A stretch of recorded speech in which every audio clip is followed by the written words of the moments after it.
بسم اللہ الرحمن الرحیم، السلام علیکم ورحمۃ اللہ وبرکاتہ۔ روزانہ بعد نماز عشاء آپ نے یہ دعائیں پڑھنی ہیں اور اللہ تعالیٰ کا کرم خاص دیکھیں کہ کیسے آپ پر ہوتا ہے۔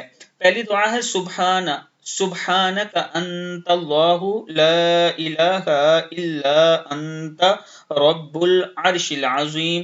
سبحانک انت اللہ لا الہ الا انت الرحمن۔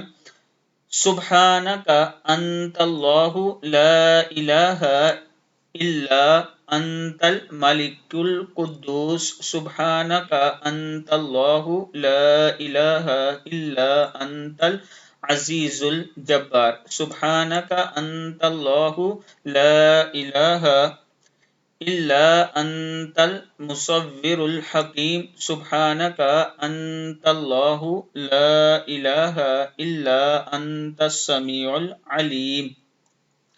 سبحانک انت اللہ لا الہ الا انت السمیع البصیر۔ سبحانک انت اللہ لا الہ الا انت البصیر الصادق۔ سبحانک انت اللہ لا الہ الا انت الحی القیوم۔ صدق اللہ العظیم۔